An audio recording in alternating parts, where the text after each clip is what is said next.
when you're thinking of team fights and how to construct those, I'm thinking of Trundle and tanks. And we already see a Trundle ban. So KT being on blue side, the priority for Sion just goes through the roof. If there is no Trundle, Sion has just been God.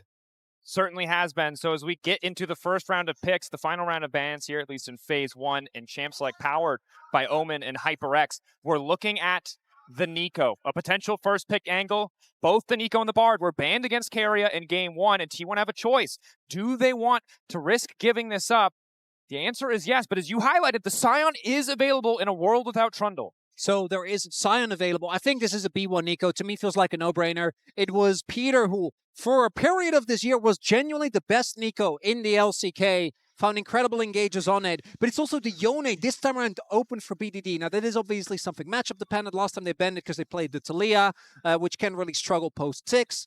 We'll see if the Sion, to me, does feel inevitable, as highlighted. But what else is T1 going to pick up here? And then you have to worry about how effective do you feel like the Rek'Sai counter into Sion is? Because we have seen varying levels of success or failures of players using it. I think that Perfect definitely can use that very effectively and, get some early CS lead, get some early turret plates if they do it. So as expected, the Sion go down because of the Trundle ban. And then I'm already thinking of KT, possible Rek'Sai there for Perfect in answer to get his own kind of lane counter.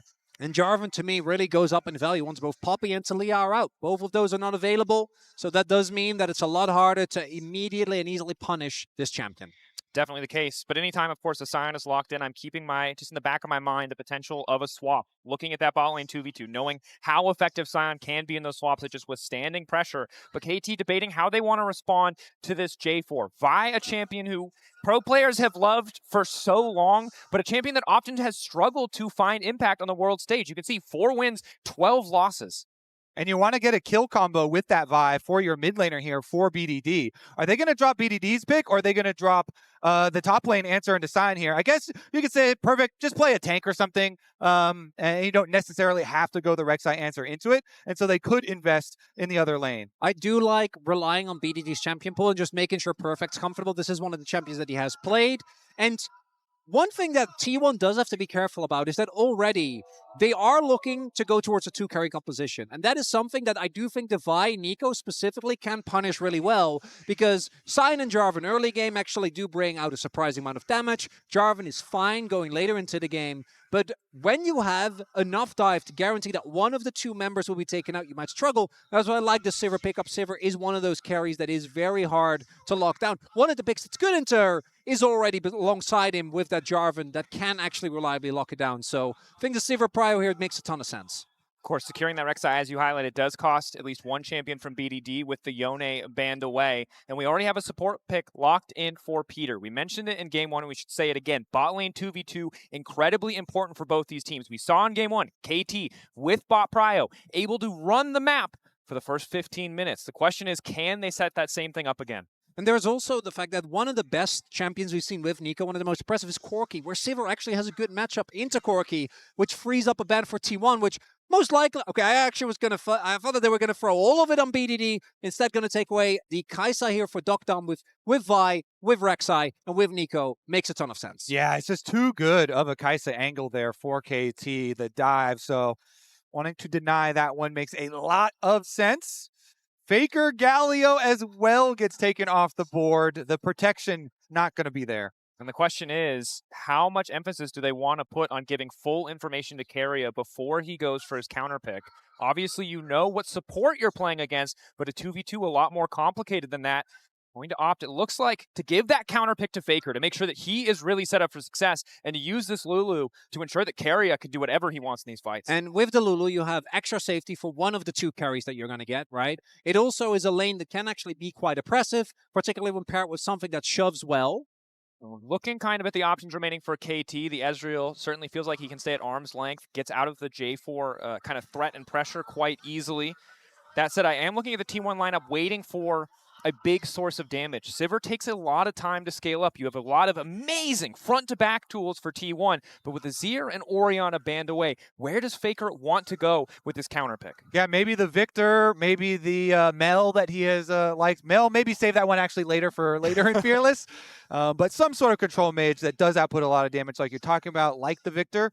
Only problem would be then that you would be very vulnerable to the dive that KT are showing. And this is what I'm wondering about is, what are you going to pick here? Oh, they my steal it God. away! It actually is stolen. And that's crazy to me because I was looking at something that pairs well with Vi. And I think the issue here is that a lot of champions you would want to go with Vi are things that dive as well. Like, think about the Akali, for example. But you can't really blind those at the risk of getting counterpicked. And instead, BDD says, give me the Mel, a pick that has been rising in prio this tournament. And I like Victor when it comes to a two-carry composition.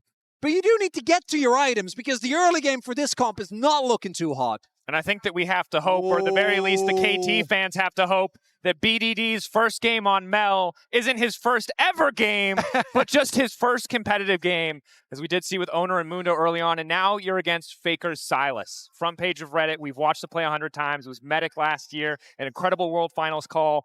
Faker stealing away that ultimate from Rakan to make an incredible game-winning play. And let me tell you, there are a lot of incredible ults for him to take once again.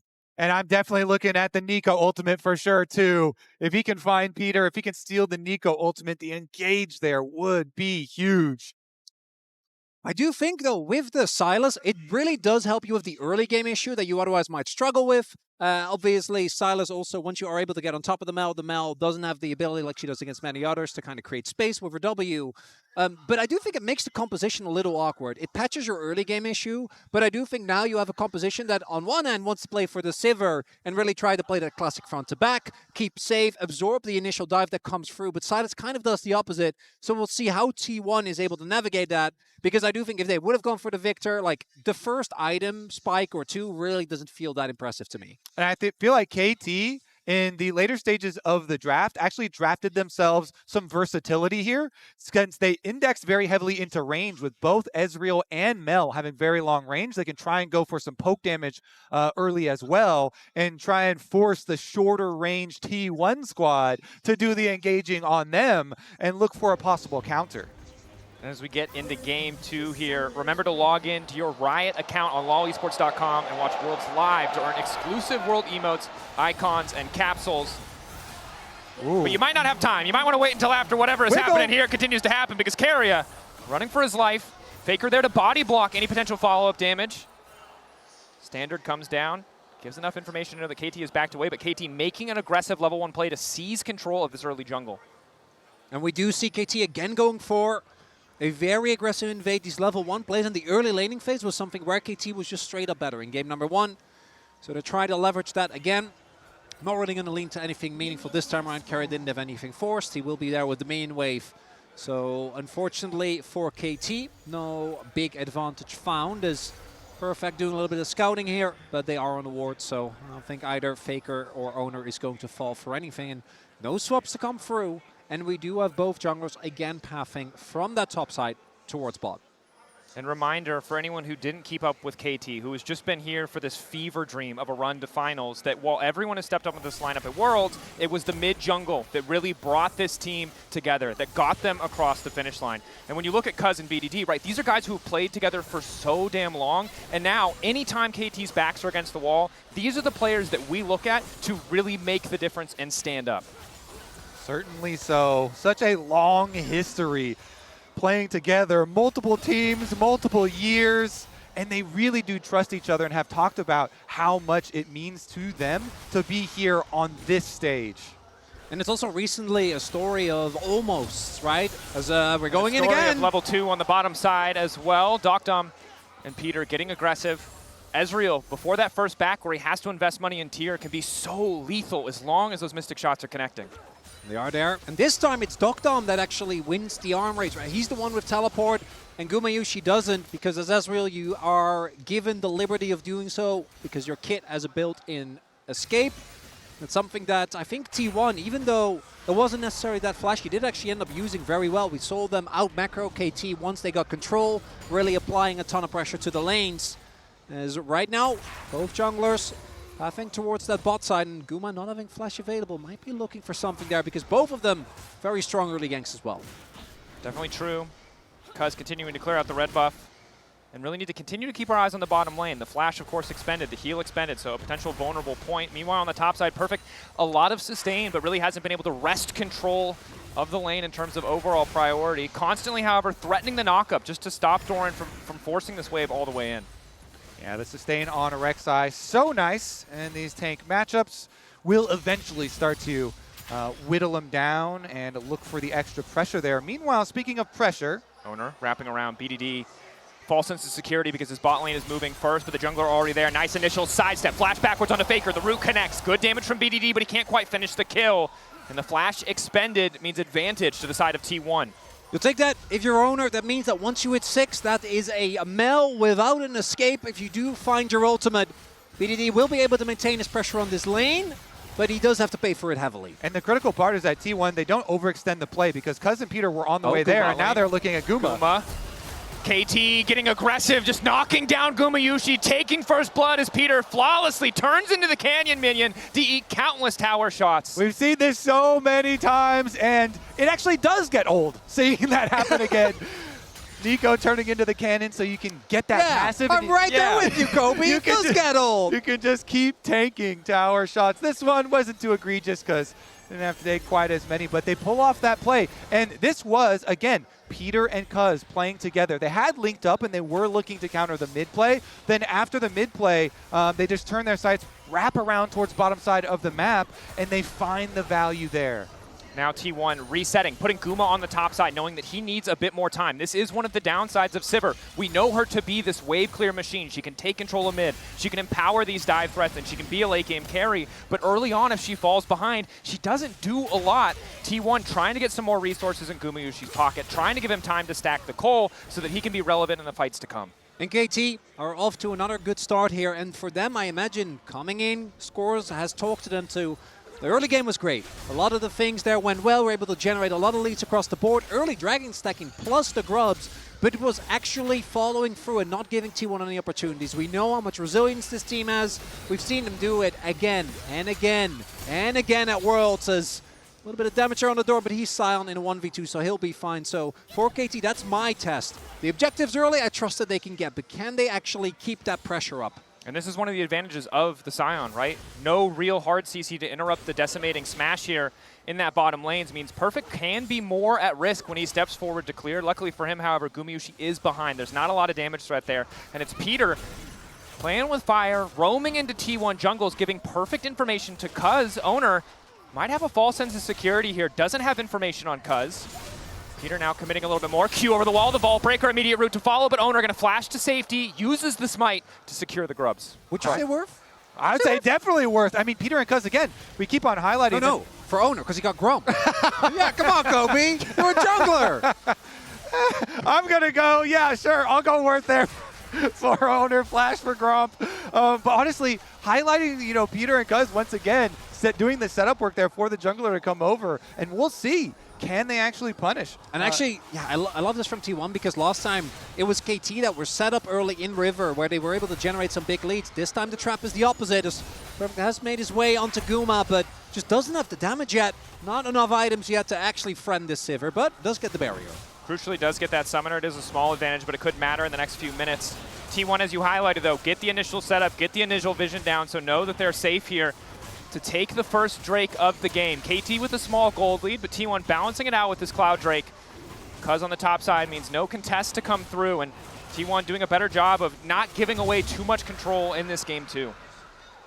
Dragon secured in the aftermath, and now you also get your level 6 here for Owner, so we'll see if they can actually apply that pressure to the mid lane. They did burn BDD's flash, but look at it, it's almost back up here, a quarter of the way to go for BDD, and Cuz is doing the work to get him some extra vision around mid lane, try and bridge that extra little timer, the window where you would be vulnerable to a J4 ultimate. Might have also been the reason why KT they really didn't want to commit to that fight, because if Owner just ults onto BDD and Faker gets on top of him, like, what do? There isn't really any counterplay for the Mel, who, again, likes to play at range, slowly stack up that passive. Ultimate is available for BDD, so that execute might end up being valuable in the fights to come, and there is that stolen Nico. I think by far the best out of all of those, unless you really want to go for a very specific play with like the Vial. But generally, that Nico ult gets so much value. Silas has many ways to get on top of his opponents between his rocket belters. There he goes. Middle, on to Peter, catches the real target carry there for the follow-up. Flash out from Peter, forced to use the heal as well. And of course, while he's really far away from that ultimate, not having that for the fight when he finally does, that flash is going to be critical. Yeah, double summoners off of the Nico, off of Peter could be very big. Is going to mean that KT will start up these grubs though, and Peter heals up off those honey fruit. And Faker doesn't have his ultimate available, so that might be the reason why T1 is a little bit hesitant. And also this time, their skirmishing just isn't quite as strong, right? In the previous game, I think that they had so much power there. BDD. Not quite the case here. Getting aggressive, access to the golden clips is there. Wants to reflect a bit of the damage back onto Faker, but not quite in kill range yet. Crucially though, Faker no flash because of the previous play. Cuz still does have access to that ulti as we hear the farm alarm on the top side. Doran there just in time to clear out the wave. I like it. You know, we're setting up some of these early fights, or really, I wouldn't call them for the LCK standard. These are fights. Yeah, it's fair. You know, early for me, fist fights, an absolute yes. bloodbath. Yes. 1 kill at 9 minutes. I'm glad you guys are appreciating it with me. That's very nice. But we are seeing less a war, more of like a telecom skirmish. Telecom scouting mission. A telecom polite, you know, discussion between you two. Oh, you will take Dragon? We will take Grubs. That's very nice. Thank you very much. Deal. Honestly, though, I think we might be in for a long stretch of farming for Guma. Yeah. You know, you talked about it earlier on. The Sivir here does need multiple items to really have that extra pressure, and the team is built around a Sivir Lulu comp here. While there's possibilities elsewhere. Nice side set from BDD, just barely able to get away. Vault Breaker coming in for Cuz, opts not to flash. The turn back from Owner is solid. Faker now on the way in himself, trying to use the golden clips to keep things going. The Ezreal ulti across the top. BDD grabbing one. Faker will turn it back, but he's under the tower, and it's Cuz to take him down. And it's the subterfuge from KT. Cuz actually spotted that Owner was there. So BDD says, let's go for the play. He's ready to make sure that Owner and Faker don't get on top of him. And once they do, they're too close to the turret, and it's a big win for KT. Yeah, nicely done by BDD, flashing under, and then roots Faker under the tower so that they can get the 2-for-1, get the 3 kills here for the feats of warfare in the aftermath. And this is even with the beginning of the play is actually quite nice from Owner because he uses his Unstoppable from Jarvan ultimate to avoid the CC from Cuz as he comes back in.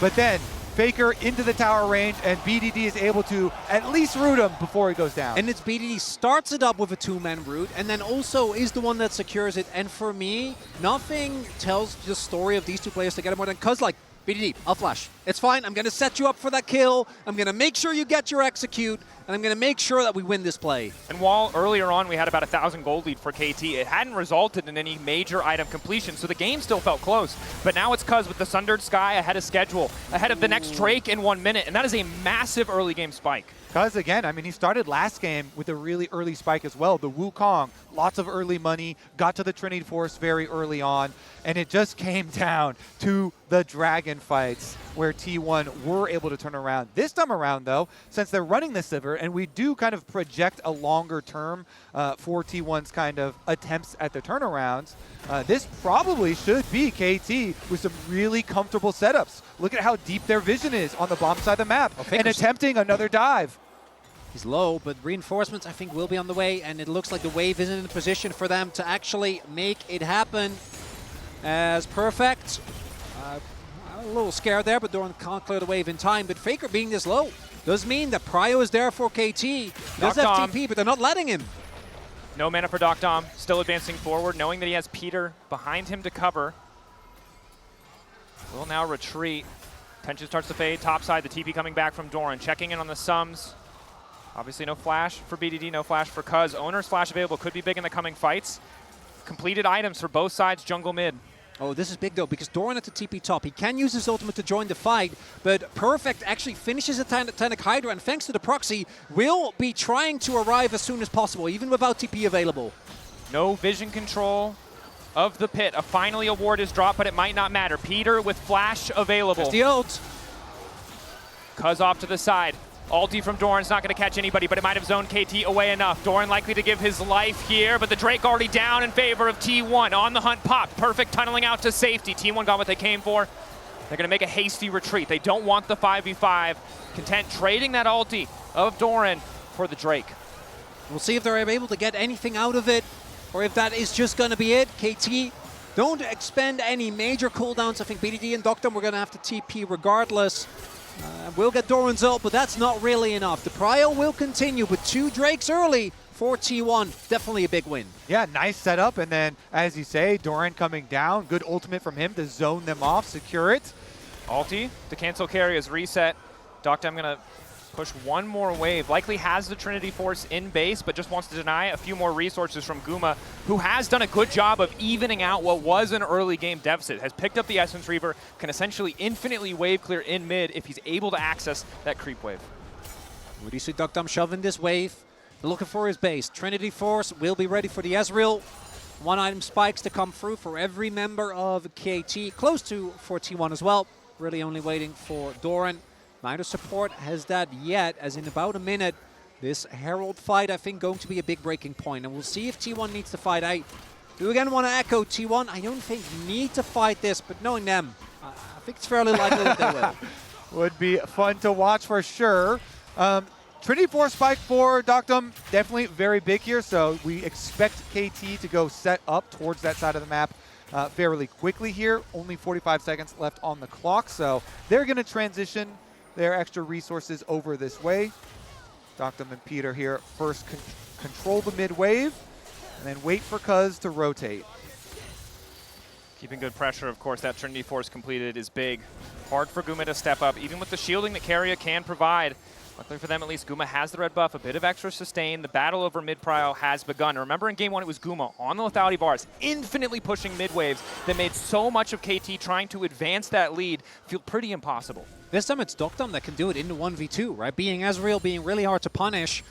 I also want to echo, last game it was the Poppy. This time for Keria, on the Lulu, offensively, he doesn't get to have nearly as much agency, but he can kind of fulfill the same role. And Cuz is currently sitting on the biggest individual lead we have in the game. If he goes in too aggressively and he gets hit by either the Poppy W, he gets ulted on, and gets knocked in the air by a wild growth, he needs to be very careful about how he picks his fights because, again, T1, there's only 2 big carries, but this early on, the damage is still there as BDD. BDD potentially caught out, layering into CC a little bit off. BDD unstoppable for a brief moment, ready to use the ulti, but Faker has stolen one away. The goal in the clips, but the follow-up is there from Peter. Makes it a 1-for-1. Vault Breaker coming in. Faker just CC'd for an eternity. The Kingslayer healing not available in time as Cuz is on a killing spree. So T1's idea was to make the quick play before the Rift Herald fight, but KT, they close the trap, they get 2 back for themselves, and the teleport from Doran does signal they want something.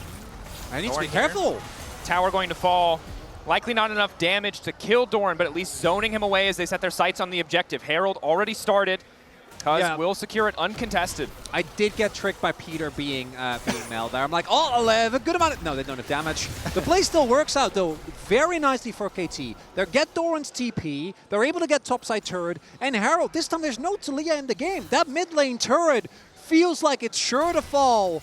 And whereas last time, KT wasn't able to actually break the game, it feels like this time they're closer than they were able to in Game 1 as this turnaround and the reinforcements for KT were beautiful. Again, T1, they want to go after BDD. They want to take down the star player there for KT, but it is the rest of the team that assembles and they get there in time.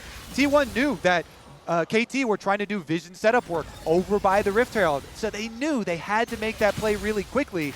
But being unable to do so means that not only do they lose the extra kill, but they also lost the objective. So now Rift Herald Eyeball in Cuz's inventory will allow KT to really press this lead. That thing basically is going to guarantee you another tower, and they can truly open up this gold lead.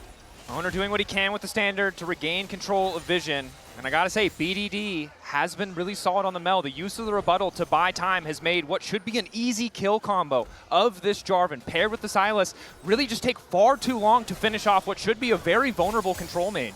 And when Faker and Owner are trying to attack him and they dive these towers, he's getting roots off on them under tower aggro. course, Cuz is the big beneficiary when it comes to those kills, though. 1.2k individual lead, BDD from the assists, and a bit of a farm advantage. Holding on to a decent lead of his own, has opted for a bit of healing reduction. Going to make things that much harder for Owner and Faker as the charge comes through. And last time, this was the point where T1 turned the game. The lead this time is bigger for KT, but I think T1 don't want to let them get this dragon, want to get Soulpoint themselves. Faker's ulti available. Needs to hijack the ulti of Peter. Chip really starting to hurt onto Doran. Catch over the wall onto Cuz, the most fed member. They're immediately going to delete him, and the rest of KT try to pull the trigger, but they can't quite find the angle. BDD, dock down. They've got the range advantage. Peter waiting to peel for them if necessary. Perfect. Spots them in the darkness. The Tremor Sense showing him what he needs to see, but they've stopped moving or have moved out of range. He can't be certain now. The Q from Doran moving in. Peter still gets the ulti. It's a golden eclipse from BDD. A new dawn for KT in game 2, but T1 are unconcerned. Guma, Keria standing, the bot lane. Will it be enough? BDD trying to buy her back, but it's Gumayushi fearlessly advancing, ricocheting, tearing through the dreams of KT. Guma with the moves at the end. He gets the extra kills and cleans up for T1. And Keria, I think he got the timing there on the polymorph perfectly as Faker with a blind chain. The follow-up is immediate, but the most important members on KT are still alive. That play. As we will take a look here as they attempt to turn onto Peter. And even though it doesn't quite work up, I think Doran was looking for the flash ult. Peter gets the ult off, which allows BDD to dish out damage. But watch here, Owner's low, and Perfect can't use his ult. If he stays alive, if he's able to get the execute, maybe that could have been enough. So close, and then the Glitter Lance slows Doctum. Flash. Another So fight that Guma's breaking out able in the to follow. meantime. Guma potentially caught out Cuz, looking for a bit of revenge. Owner doesn't quite make it over the wall at the flag and drag, but the ball breaker taking him to safety, and Gumayushi does not care. Look at that record at the bottom of your screen. He might have faltered in the early game. He might have been behind in game 1 and game 2, but this man is a team-fighting demon. The dragon starting to fall. Turn back from Faker as he catches out Doctom. Cuz there to try and peel, but it is too late. Owner moving in. A cataclysm across the top side. Perfectly canceled. BDD flashing over the wall. Gumayushi still living. Perfect on the chase. Peter wants to fire back. Cuz running for the hills. 2 down on the side of T1. But Guma might be enough. Perfect gets the bite.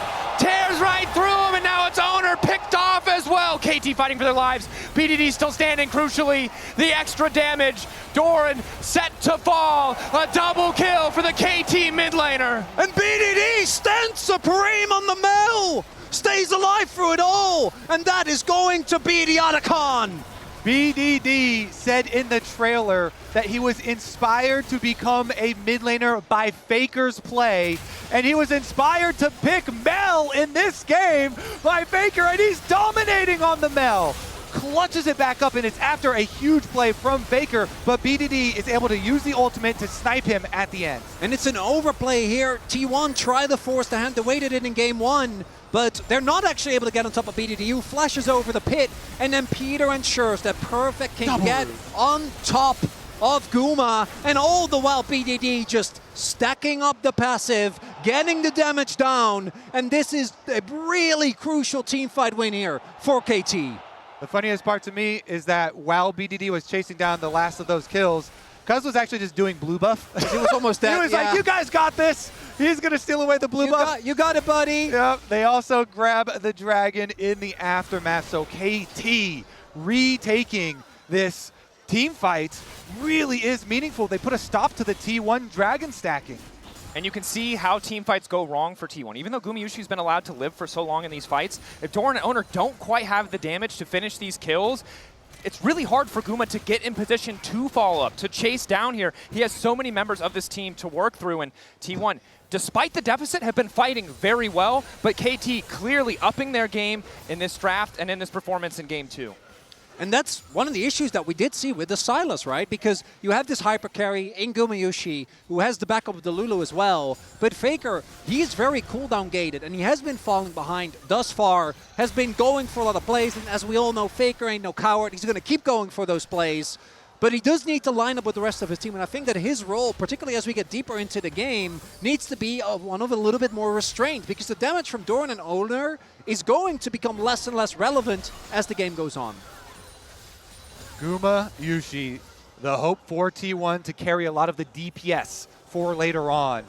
I still think some of these looks from Faker have been good looks as far as the initial pick, but the counterplay from KT has been so good, especially in that last one, grabbing the extra kills. And now you're looking at BDD over a 2,000 individual gold lead and trying to create his death cap right now. As soon as BDD gets death cap, this Mel is already obliterating people. It is just going to delete members of T1. Already has that XP advantage too. And this is something that it's just going to make the game so difficult for T1 because, yes, diving on the Mel is good, but if you make one mistake, we've seen he's already able to turn these fights with his damage, and that number's only going to be going up. We're also seeing the lack of mid lane turret actually being really rough for T1, right? You need to play so much safer, especially because your support is Lulu. You don't really have the ability to just go in and face check, really easily regain control. You always need a bodyguard. You need someone to make sure. And this is, for me, also a great opportunity to really shout out Perfect, because I think we've seen, as we highlighted coming in, Rek'Sai has been both great and very mediocre. I don't think thus far he has been able to find the backline access as Cousin Faker wants teammates going to take a glance at one another. Nothing's going to happen now. But the Otacon already taken by KT. Their next site's going to be on either the Baron in a minute or that Dragon. Second Drake for them. Coming up in about 2 minutes. Neither side at Soul Point quite yet, although T1 certainly would love to be set up for it, especially with that Sivir just continuing to scale. How durable those team members can become, but Baron, more important, 43 seconds, Perfect trying to push in this wave. A lot of damage to finish that tower up, and now makes it pretty easy. It's just such a goofy champ. It is. You want a fist fight, he just tunnels away. I just hope that jungle Rek'Sai doesn't get nerfed for all this top lane Rek'Sai. This is what you have to That accept. was getting from the pros. It's collateral damage, Kobe. Be happy that she's played, okay? Having a great time, I am. No. tunneling away, getting No. the turrets. That's how Kobe felt about Volibear, and then look what they did to Volibear. It got nerfed. You want to talk about it? I do No. not. What I want to talk about is what you guys brought up earlier, and it is the supporting cast for BDD on this team, because it is so heartwarming hearing the interviews from all of the KT members talking about how they want to perform well for BDD so that he can shine the brightest. Peter especially talking about he really wants it for BDD because BDD deserves it. And so we've seen a lot of, the Nico play, him still just getting off Nico ultimate as he's about to die, trying to get these setup plays. Those double roots between him and BDD have been very critical. Now, though, Doran is looking at Doctom. Doctom, unaware of the Scion, but knows that he has relative safety. Has to be careful about walking forward towards that brush. And Doran, perfectly placed and baited Doctom. Far too confident. Doran lying in wait makes Scion look like an assassin here. Walks into the charged up Q, and that is the perfect play. Such a good sell there as well, but KT, they're turning the tables on them. Quiet. Want to start the sneak. No. Quiet. Oh, no. I think they're KT. there you go. They're aware. Now they spot it, but how quickly are they taking it? It's a Mel with a death cap. We don't know. Look at where Owner is. Now ready to turn back, but still, Cuz continues to hit the target. BDD ready to clear the wave. Doran not afraid to walk up. He knows they don't really have the damage to finish the kill. Doran smells it. Cuz 9K, but he is determined to take this objective. The blast shield keeping him relatively healthy. BDD poking off to the side. Gumayushi for now uncontested. Rebuttal already used. 4 seconds till Doctom is up and available, and he has the TP. I actually love this stall from KT. They're able to deny the soul point. Pulling away T1 from that dragon for now. Doran is going to go back for his recall. He was the one with the watchful eye staring at them at the Baron. KT, though, as you say, they're going to teleport right down to that dragon and start it themselves. And I think it makes sense that T1 gives it up, because looking at the spikes, Guma didn't have his IE, just now finishes it, and BDD did have his death cap. So fighting just before, really your main hyper carry has that crucial third item break point. Definitely not the right call, but it's really the confidence of KT to say, hey, you killed Doctom, that's fine, we're going to put some pressures. He finishes the Serpent's Fang, which against Lulu and Scion, going to get a ton of value. And now we get to see the critical point. Can the Sivir with 3 items outplay this KT, dive plus Mel damage? Because Mel has very long range. Sivir, while she does do well in team fights later on and can ricochet and make use of Lulu very well, sometimes it is hard to play around longer range champions like Mel poke damage and Ezreal poke damage here. So have to be cognizant both of the engages from the Nico as well as dodging a lot of skill shots. And again, we're looking at Guma to be the difference. Dogdom has really been kind of silenced by the attention that T1 have paid to him, by his own misstep in the mid lane. At 3 items, matching Sivir isn't really where you want to be on the Ezreal. Has gone for the Serpent's Fang, but in the face of crit itemization, it's going to be so hard to match the damage that Sivir is bringing to the table. Everyone holding their breath for the next team fight to see if KT can turn this gold lead into a team fight victory for one of these critical objectives. Baron is on the map. Scuttle Crabs have transformed. They can pop this and then immediately clear out the rest of the vision and then try and draw T1 over. I love it when, you know, we talk about these players, we're like, oh man, they're doing so, and then you look at the damage charts and like, yeah, that tracks. This to me is a breaking point for the world's title. If KT are unable to actually take this game, you're going down 0-2 against the most successful org of all time. That's perfect. Will get spotted, but is Rek'Sai, so should be okay for now. But for KT, they haven't been able to really break the game. This gold lead has, I think it was the highest, like maybe 4.5K. It's kind of been stymied, and it will all just come down to do you kill Guma, yes or no? And with both sums up, with a Scion, with a maybe defensive ult from Faker, if he can get that Nico ult, and Keria, it's going to be easier said than done. Absolutely. Game 1, it felt like 2 to 3K gold lead. This game, 4.5, as you said. If that's not enough to close, you start to wonder if any lead really is. T1 have not played flawlessly. Faker and Owner over pushing a bit. It's what's given BDD this massive lead on top of, you know, being able to play those side lanes so well. But now level 16 for BDD. He has the tools. He has the damage to carry these fights. But can all of KT execute together? Because T1 thus far in the series have just been playing the team fights better. It all comes down to this. The final series of the year for League of Legends. Can KT make their stand? They've got vision on Baron. Currently, I believe we're just awaiting the Guardian Angel completions. It should be very similar for both Owner as well as Cuz, but it's just such a huge breakpoint for junglers, both of them being the heavy engage. And so then we'll get to see at the next Dragon, the confrontation here, or if someone is able to maneuver some vision around the Baron. He's got a lot of tunnels available to him. Nothing gonna happen for now. And maybe both teams don't want to run the risk of just starting Baron, right, with the amount of damage available on either side.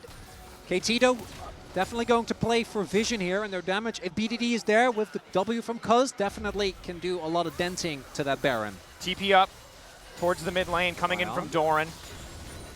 T1 seemingly ready and willing to force the fight here. They have bot push in their favor. They know Perfect must respond, so they have a brief window of opportunity to take control of the pit. Interesting breakpoint, too, because Cuz finished this Guardian Angel, but Owner did not. So they have one extra life here for KT for the moment. Doesn't look like T1 are going to give them much just yet. And because of the lack of soul point, both teams can actually just go for Baron. If the other one over-invests onto a Camtech soul, I do think that this is one of those games where particularly T1 will get a crazy amount of value out of it. Both the shielding and the amount of health that's available to healing as Cuz walks in. We'll just steal away that buff. Takes the blue buff. Bot wave pushed in favor of KT. Top wave pushed in favor of T1. Dogdom using the Ezreal ulti to try to get control of the wave, but the angle's a little bit off. Shouldn't matter too much. Mystic Shot still giving him the range advantage over Guma. Area healing up as he does get sniped by it. Well caught, Chronicler. Of course, and this is the point of the game where, as much as I would love to tell you that the center of your screen matters, this is really just about the mini-map. It's about the pushing waves. It's about who can find these little advantages. Good news for KT, getting that TP out of Doran, holding on to Perfect's TP for themselves, but they need to get more if they want to be favored in this fight. GA's done. The third item for Faker also has a stopwatch BDD. Not a full completion quite yet, as there is perfect vision set up and the waves are pushed. So KT should be feeling good about setting up this Dragon. Ooh, the Lord Doms just got completed by Guma as well. Big power boost here. 4-item Sivir. Sneaking it. Oh, they're calling the bluff. They know. Full committing. T1 now turning to Baron. They don't want to risk the contest here. Owner starting the objective. As you get into the fight, keep your eyes on the key carries, Guma and BDD. If either one falls, their team very likely to win the fight. Interrupt there. The Baron not very quick. Chemtech Drake down. Soul point there. Might just come down to the 50-50. Cuz on the way. T1 tried to make the counterplay, but walk away empty-handed. The poke damage is really good from KT. The double range advantage we talk about with Ezreal, with the Mel here, finding a lot of success. The Serpent's Fang as well. And KT just called their bluff. They're like, normal teams, they see T1 start Baron, like, okay, we have to, because you know they'll commit. But KT, cognizant of the amount of damage that T1 has, and it's simply not enough. As the soul point of this Chemtech Soul now secured for KT. And really double value out of that, because not only do they call T1's bluff, Perfect also able to get some pressure down on the opposite side of the map. And this is the map play that we saw from KT in the early game of Game 1, but was sorely lacking in the later stages. That said, T1 constantly on the hunt, waiting, looking for these angles. If KT make one tiny mistake, they're looking to pounce. T1 now looking to pounce. Docked him in the river, but he is Ezreal. Knocked on.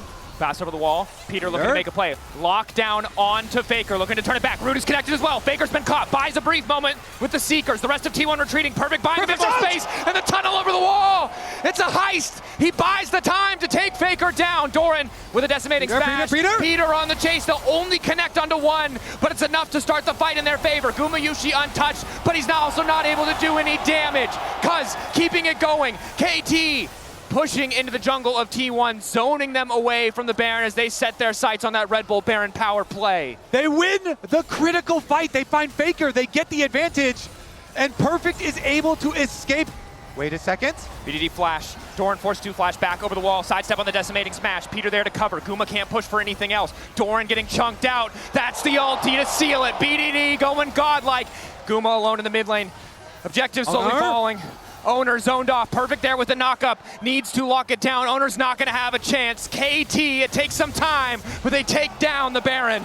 In the last game, KT went for a couple of team fights. They didn't go their way, and they didn't get to play the video game. This time, it's restraint. They're waiting patiently, find the opportunity that they needed, as it is the catch onto Faker that sets it all up. Exactly, the root into Vi combination gets his Zhonya's early, and then here, Perfect at the back. This is one of the best changes they made to Rek'Sai. After using your ult, your W just goes on a 1 second cooldown, so you can then use Tunnel to escape. It adds so much more survivability to the champion. Being able to escape, and on the world stage, they show it. Then the rest of KT, after they took down Faker, they could push through for the chase.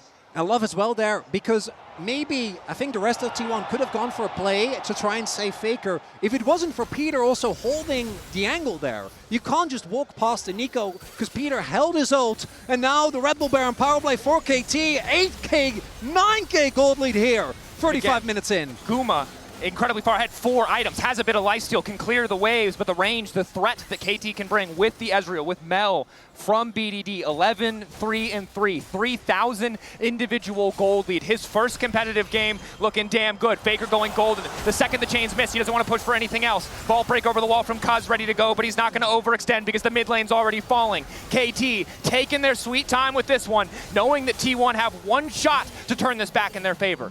It's just Guma. He's just a Sivir, trying his best, but KT doesn't give him the opportunity to do any damage. Perfect continuing to push, has access to the tunnel to escape. He's just been a thorn in the side of this T1 lineup. So many Rek'Sais haven't been able to find this level of performance, but Perfect has been a nightmare for T1 to manage. Waiting now off on the side. Takes out the control ward. A single empowered cannon minion pushing as another wave stands behind KT, ready to keep the siege going. The siege is unrelenting from KT. The Baron buff still buffing up the cannon. The poke damage still coming through. Owner faking the engagement, throws down the flag, misses with the Q to ensure that he doesn't go too far forward. KT don't quite break open that bot lane inhibitor. Looks like instead they're going to base. They still have perfect timing here on the Baron. That sets up for the Chemtech Soul. That's what they're going to play towards. Mid lane inhibitor, not the best one. Faker might actually get his death cap, which would be a colossal spike for him to get. I just don't know if they're going to have an opportunity to actually contest, as, again, Perfect to me has been playing on the edge of these engages so nicely this entire game. And the other thing to remember is that Faker had taken away Peter's ultimate in the previous fight. Now, of course, has access to the cease and desist. Now wants to make the play onto Perfect. Perfect able to get the blast cone out, that mega blast cone, keeping him healthy. KT standing strong, poking T1 as they walk into this choke point. BDD waiting for some of those major cooldowns to be used before he takes a step forward. Mega Blast Cone getting 2 members of T1 over the wall. KT retreating back down to the bottom lane as Cuz starts the objective. Flag there, spots the objective play. Faker on the flank. Perfect, not going to give him the angle. KT starting to retreat. Starting to get forced backwards. Doran to kick things off. Peter to look for the interrupt. Faker using an ulti of his own to be stolen away. BDD taking out the fight. But down goes Guma. Cuz making it work, but PD's owned away by Carrier. And all of KT now collapsing on the T1 support. At the end of the day, it is only Owner, and he cannot stop the soul. KT get the soul, and they want the Nexus too. Perfect continues to push down. They've learned, they've adapted, they've stayed strong in the face of the game 1 loss. KT firing back against T1, but do they have the power to end the game? Another TP, Doctum on the way. Doran giving everything to clear the waves. Owner and Carrier here. Surely the Ezreal is enough, but the creeps are falling back. Doran remains standing. T1 are not out of it yet. Doctum needs more, and he cannot get it. Guma's up in 10 seconds. The reinforcements from T1 will arrive. The T1 will cling on to this game. No Baron up minions means that KT, even with the damage dealers dead, does not get the opportunity to actually end. And T1 battered, but they'll get one more shot to try and deny KT a chance to equalize the series. The roller coaster keeps going up. So look at BDD trying to kite Owner and Doran on the bottom side. Meanwhile, Peter had the massive engage, which allowed Cuz and Perfect to go kill off the Sivir. And with Sivir taken out of the fight, really the only one is Faker, and he was caught by that counter engage. And with even BDD going down, doesn't matter if you don't have your own damage dealers. As in about a minute, the Baron will come up, 2 inhibs are down, and KT looking to equalize the series here as Doctum hits full items. Full build there, full build for Guma, now has the lifesteal, 100% crit chance. If he has the space to work, he can do the necessary damage. Deathcap's still a little bit of a ways away for Faker. Likely he recalls and finishes it here, but in the previous fight, did have the Pot Blossom, but couldn't find that big angle, couldn't find that big moment to shift the fight in the favor of T1. And the timer is great for KT because it's the bot lane inhib that is still down for another 3.5 minutes. Mid lane not that valuable, especially against the Sivir, but that bot lane needs to be answered or it can just straight up end the game. Patience, the name of the game for KT. They don't need to take any risks. We've seen the players, they've gotten over-eager in game 1. They've made some of those fumbles. Doctom getting caught in the mid lane just earlier this game. But the push is in their favor. The map is in their favor. They don't need to risk anything. And still, they'll take their time walking into the jungle. This time around, Doran won't be able to find the blind decimating smash. But the ulti to kick things off, he connects onto the wall. Perfect waiting on the back line. Doctom untouched, BDD untouched. Doran straying way too far forward in a moment of miscommunication.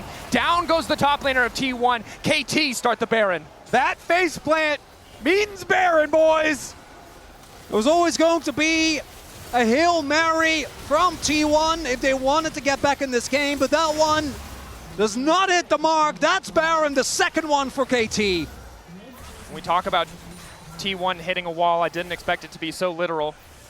As KT now push on the top side. You got him good there. 18 out of 20 for that one. Perfect score, some would say.